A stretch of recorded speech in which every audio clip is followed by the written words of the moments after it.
This slay old grandma is amazing. Every day she put on makeup, painted her lips bright red, tied a bow in her hair, and wore a beautiful dress just to make the breakfast for her tenants. Slay grandma would even stir the coffee for the tenant with a spoon. She had licked the spoon and handed over to the handsome guy, watching him drink it with a bashful smile. And that wasn't even the worst part. She used his personal belongings. Imagine the guy was her partner. She even brushing her teeth with his toothbrush. And this is the slay grandma. Her name was Nikki. Her husband had just passed away in an accident, but she wasn't sad at all. It was like a relief for her. Her husband had controlled and bullied her entire life, and now, for the first time, she was free.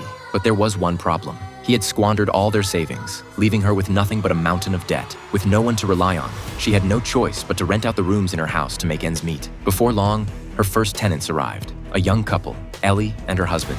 Ellie loved the place, but her husband thought it was too old and broke. Wanting to make a good impression on her first renters, Slay Grandma put her heart into welcoming them. She prepared breakfast and made sure everything was perfect. Ellie appreciated her kindness, and the two became friends. As they talked, Ellie confided that her marriage wasn't going well. Slay Grandma understood all too well. She had spent her entire life under her husband's control and had never known the true happiness. She encouraged Ellie to listen to her heart and make the most of her youth. They bonded over their shared experiences, but Ellie's husband insisted on moving out, forcing them to part ways. One day, while going for groceries, Slay Grandma was cornered in an alley by a group of thugs. They taunted and humiliated her, pushing her to the edge. And then, she snapped. She grabbed one of them and kissed him hard, yanking him by the collar and yelling in his face. The thug was so shocked. Even Slay Grandma couldn't believe what she had just done. Years of suppression had made her desperate for love, but reality only left her more broken. Slay Grandma received a letter from Ellie. She had taken Slay Grandma's advice. She left her husband and was now living happily. That news brought Nikki some comfort. If Ellie could start over, maybe she could too.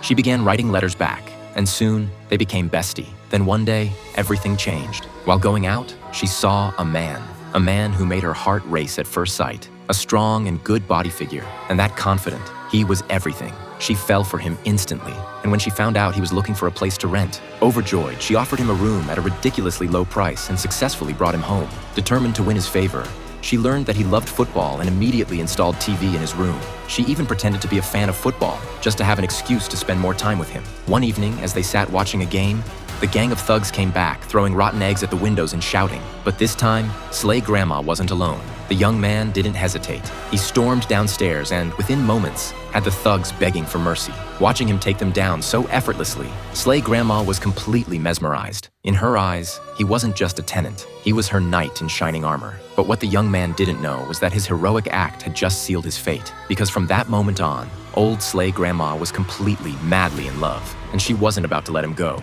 The movie is Call Room for Rent. 5 stars for the crazy movie script.